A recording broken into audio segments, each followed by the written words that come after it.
تو اب آپ کے پاس تشریف لاتے ہیں ڈاکٹر پروفیسر محترم جناب عامر منیر صاحب۔ السلام علیکم ورحمۃ اللہ وبرکاتہ۔ ان الحمد للہ وحدہ، الصلاۃ والسلام علی من لا نبی بعد، اما بعد، قال اللہ تبارک و تعالی فی القرآن المجید والفرقان الحمید، ما کان محمد ابا احد من رجالکم ولکن رسول اللہ وخاتم النبیین وکان اللہ بکل شیء علیما۔ وقال النبی صلی اللہ تعالی علیہ وسلم، انا آخر الانبیاء وانتم آخر الامم، صدق اللہ العظیم وصدق رسولہ النبی الکریم الامین۔ حضرات محترم، میں آپ کے سامنے مختصر سے وقت میں عقیدہ ختم نبوت کی اہمیت اور تحریک ختم نبوت کا آغاز کب ہوا، عقیدہ ختم نبوت کی اہمیت پر اللہ تبارک و تعالی نے قرآن کریم کے اندر 100 آیات عقیدہ ختم نبوت کے عنوان پر نازل فرما کر عقیدہ ختم نبوت کو بیان فرما دیا، اور عقیدہ ختم نبوت کے عنوان پر میرے اور آپ کے آقا و مولا جناب محمد الرسول اللہ صلی اللہ تعالی علیہ وسلم نے 210 احادیث مبارکہ بیان فرما کر عقیدہ ختم نبوت کی اہمیت کو بیان فرماتے ہوئے اپنی امت کے اندر ایک پیش گوئی کے رنگ میں الفاظ یوں بیان فرما دیے، سیکون امتی ثلاثون کذابون الدجالون کلہم یزعم انہ نبی انا خاتم النبیین لا نبی بعدی ولا رسول بعدی، کہ میری امت کے لوگوں ایک طرف قرآن کریم کی 100 آیات عقیدہ ختم نبوت کو بیان فرما رہی ہے، اور دوسری طرف میری 210 احادیث عقیدہ ختم نبوت کی اہمیت کو واضح کر رہی ہے۔ لیکن حضرات محترم، اللہ کے نبی جناب محمد الرسول اللہ صلی اللہ علیہ وسلم نے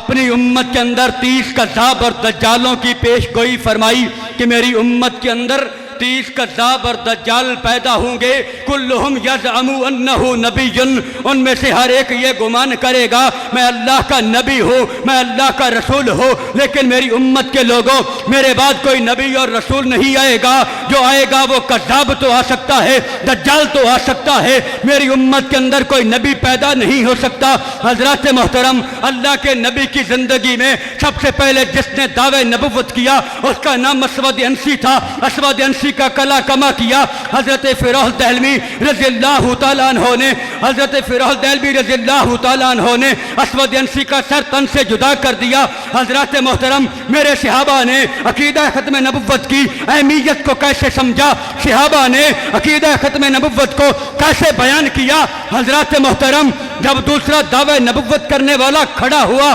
جس کا نام مسلمہ کذاب تھا، مسلمہ کذاب کے خلاف جنگ یمامہ لڑی گئی۔ جنگ یمامہ کے لیے جناب سیدنا صدیق اکبر رضی اللہ تعالی عنہ کے پاس جب عمر بن خطاب رضی اللہ تعالی عنہ آئے اور کہا یا امیر المومنین، ابھی مدینہ کا یہ حال ہے، ادھر دیکھو بلال مدینہ کی گلیوں میں روتا پھرتا ہے، ابھی مدینہ کا یہ حال ہے کہ مدینہ میں کوئی نوجوان صحابی موجود نہیں ہے، میں آپ سے التماس کرتا ہوں کہ جنگ یمامہ کے لیے جن صحابہ کو روانہ کیا گیا ان کو مدینہ کے اندر بلا لیجئے۔ وہاں پہ سیدنا صدیق اکبر رضی اللہ تعالی عنہ نے وہ تاریخی الفاظ کہے تھے۔ سیدنا صدیق اکبر نے کہا یہ نہیں ہو سکتا، صدیق بھی زندہ رہے اور دعوی نبوت کرنے والا بھی زندہ رہے اور اس کے ماننے والے بھی زندہ رہے۔ صحیح صدیق مر تو سکتا ہے، صدیق کی بیٹیوں کے خون مدینہ کی گلی میں بہہ تو سکتے ہیں، اور میری ازواج کے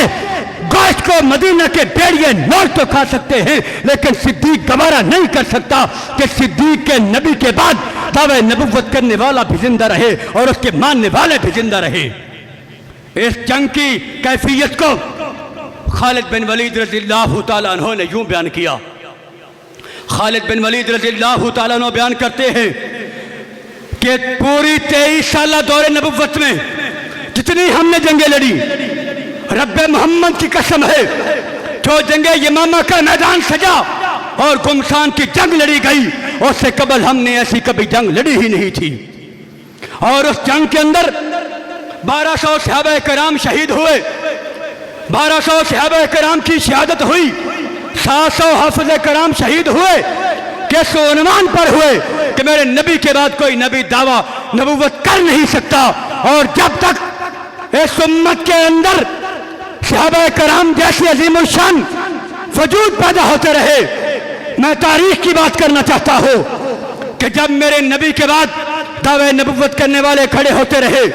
کہیں مسلمہ کذاب نے دعوی نبوت کیا تو کہیں حسین احمد مازندانی نے دعوی نبوت کیا، تو کہیں احمد یوسف کذاب آیا، اس نے دعوی نبوت کیا، کہیں علی محمد جا آیا، کہیں علی محمد باب آیا، کہیں بہاءاللہ ایرانی آیا۔ تو حضرات محترم، میرے اور آپ کے اس برِ صغیر کے اندر بھی ایک دعوی نبوت کرنے والا کھڑا ہوا جس کا نام مرزا غلام قادیانی تھا۔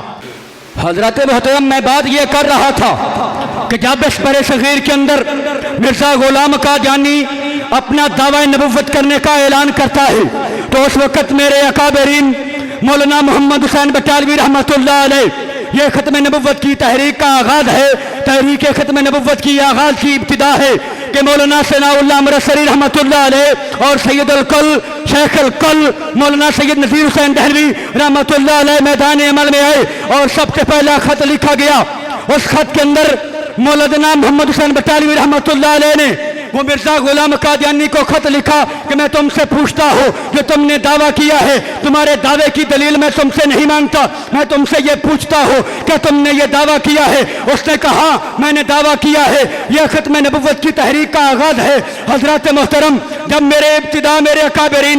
اکابرین کی یہ وجود تھا کہ ایک طرف مرزا غلام قادیانی پورے اپنے جاہ و جلال کے انگریز سامراج کے ایجنڈے کے ساتھ قادیان کے اندر اپنے نام نہاد دعووں کے ساتھ آگے بڑھتا جا رہا تھا، تو میرے اکابرین مولانا صلاح اللہ امرتسری رحمۃ اللہ علیہ اپنے شاگرد خاص مولانا محمد حسین بٹالوی رحمۃ اللہ علیہ کے ساتھ ملتے ہوئے تحریک ختم نبوت کا آغاز کرتے ہیں۔ تو اس وقت سے لے کے آج کے دن تک جو بھی فتنہ اٹھا، میرے اکابرین اس فتنے کے لیے شیشہ پلائی ہوئی دیوار بن کے کھڑے ہو گئے اور مرزائیت اور قادیانیت تک تو اس وقت تک اس کا تعاقب کرتے رہے جب تک مرزا غلام قادیانی میرے اکابرین مولانا صلاح اللہ امرتسری رحمۃ اللہ علیہ کے ساتھ مبالغے کا چیلنج کرتے ہوئے دنیا سے واصل جہنم ہو گیا۔ اس وقت میرے اکابرین فاتح قادیانیت پڑھ کر دنیا کے سامنے پیش ہوئے۔ آج میں اس بات کا اعلان کر دینا چاہتا ہوں، اس امر کا اعلان کر دینا چاہتا ہوں، جب تک ایک فرد اہل حدیث کا زندہ ہے، رب محمد کی قسم ہے، ہم اللہ کے نبی کی